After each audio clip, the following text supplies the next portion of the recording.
So I have this weird habit, particularly if I'm dealing with the sci-fi world, which if you all know me, you know I love science fiction stuff. And the weird habit I have is I love to watch things in order. I am why, if you go to Disney Plus and you go to Marvel and you go scroll all the way to the bottom, it will say all Marvel things in timeline order. And then there'll be like 40 billion things. Just so you know, I'm working my way through. Watching Miss Marvel right now. So I do that because there is this fundamental difference between written story and spoken story. In the Marvel universe, obviously spoken story because it's a series of movies and television shows and shorts, right? The Bible we think of as a written story because we've only lived with it in a book. But it originally started as an oral tradition because it wasn't like Matthew, Mark, Luke, and John were walking behind Jesus like notating as things were happening. No, they lived the experience and then told the stories to anyone who would listen. And eventually people were like, we should probably write all these stories down, which was a good move. But what that means is just like in the Marvel universe, you skip a movie and you don't know who a character is, or you don't get a joke of why everyone's laughing about something. It's similar in the Bible, that if you don't start at the beginning and work your way through, there's points that are only points if you reference another story, just like in the Marvel universe. You'll never understand Endgame unless you watch what happened beforehand, right? This is one of those times that this continuousness is really important. Why? Because we have this really awkward, borderline rude moment that occurs for Jesus that makes no sense when it stands by itself. What is that moment? That moment is this.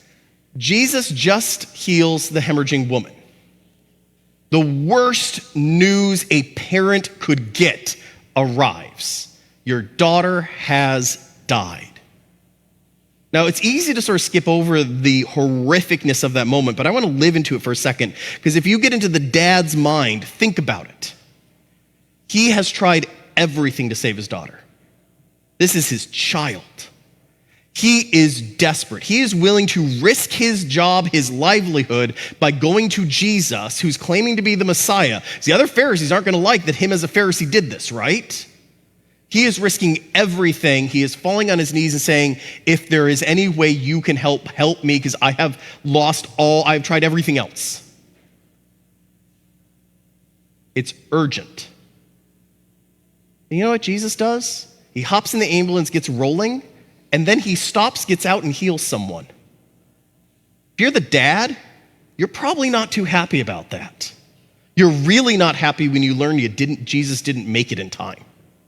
In fact, if anything, you'd be furious. How dare you stop to figure out who the heck touched you? And because of that, my daughter died. The fury he had to be feeling in that moment must have been massive. And Jesus blows him off. He's like, Peter, James, John, and your brother there, come with me. When he shows up and everyone is angry and weeping and crying, does he act pastoral? No, he's like, what y'all doing? She's asleep. Don't worry about it. Like, could he be more of a jerk? It makes no sense until you read the rest of Luke. See, Jesus will perform 3 resurrections of people who are not him. This is one of them. Lazarus, we all remember Lazarus. That's another. And then the lesser known one is the son of the widow at the town of Nain. Okay? Don't worry if you have no clue what that reference is. It's obscure. But those are the 3 people Jesus resurrects beyond himself. And there's a weird theme when you read all 3 of those stories that starts to pop out. Let's start with Lazarus, because we all know that story pretty well. Okay? When Jesus gets word that Lazarus is sick, he heads off in the direction of Lazarus. By the time he gets there, he's dead. Now, when he gets outside of town, Mary and Martha stop him, right? And let him know, hey, Lazarus died. Now, Mary's very like, dude, I'm so sorry, your cousin died. Martha is nowhere near as nice. Martha pulls him to the side and says, if you had gotten here in time, and hadn't gone wandering around on your way, your cousin wouldn't be dead, but he is dead. He is in his grave. And you know what? Don't go in there. It already smells because you're that late. Right? Read the Bible. She's very clear she is not happy with him. What does Jesus do? He shrugs his shoulder. He's like, Martha, come on. Show me where the grave is. And resurrects him, right? The widow of Nain is a little bit harder. So he's at Capernaum, and don't worry, this involves geography. I'll walk you through it. You're sort of on the north side, okay? He gets word that John the Baptist's cousin has been captured by King Herod, which everyone knows is really bad, because if King Herod throws you into jail, you don't come out alive, right? We're dealing with a tyrant here, okay?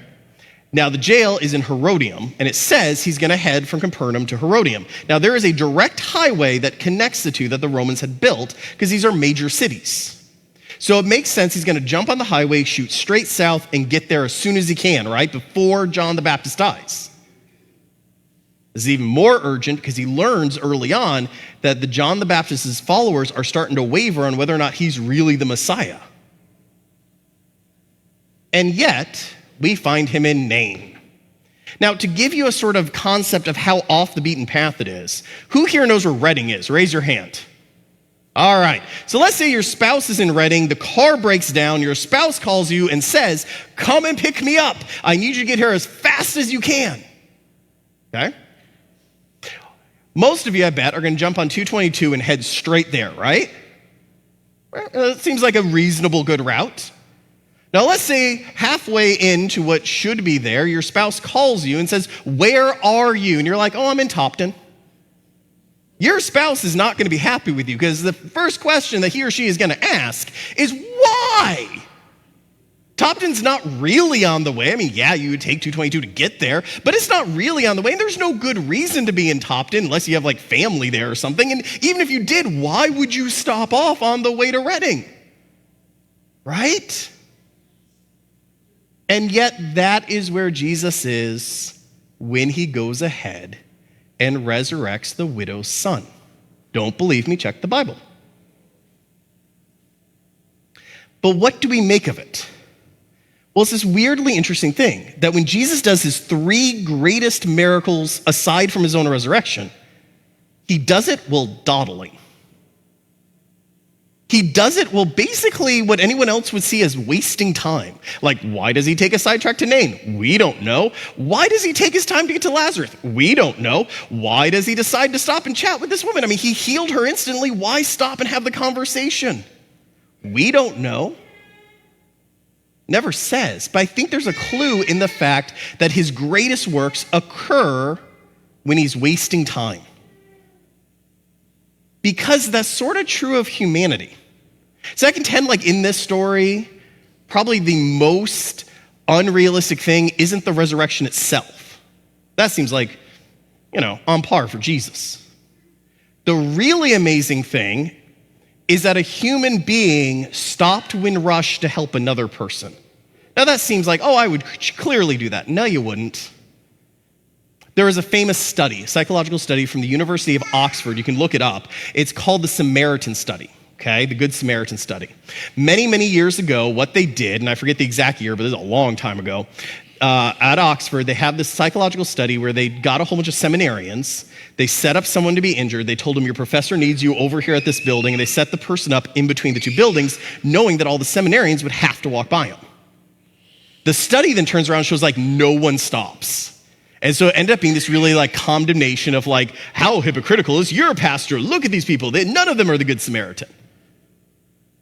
About 25 years later, Yale Divinity School, someone is reading that study, and they go to themselves, there's a psychological, methodological problem with the way they ran it at Oxford, which is that they told the students, your professor needs you on the other side of campus, you need to get to this building, which created a false sense of urgency, which undermines the actual control of the study itself, right?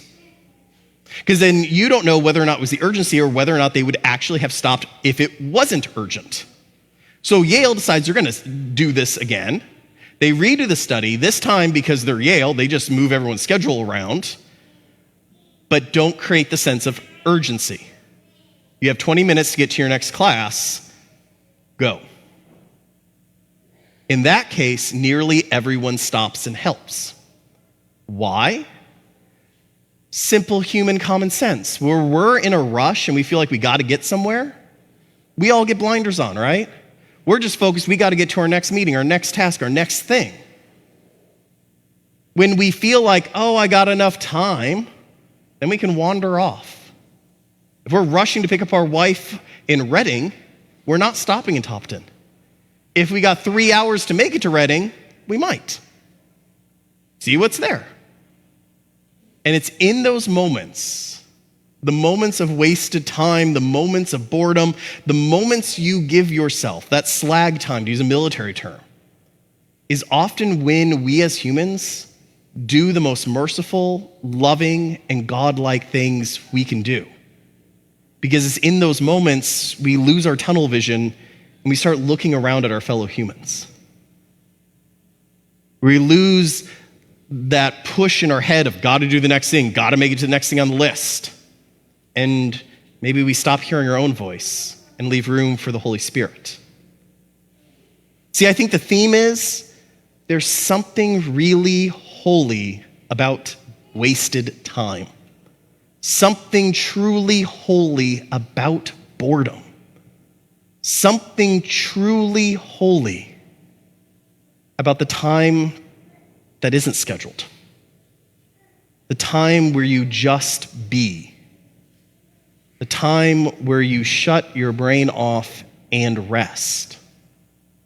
Because it is in those moments of boredom, that wasted time, that slag time, whatever you want to call it, in which the greatest creativity, the greatest acts of mercy, and the greatest ideas are often born. So, as you know, I like to challenge you every week. So this week's challenge is simple. Take some time this week. And if you are the type like me who have to schedule such time, schedule it. And schedule yourself some wasted time, some slag time, some boredom time. Turn all the electronic devices off and let yourself just wander. Just be. Just rest. Just be bored. And see where God leads you. Amen.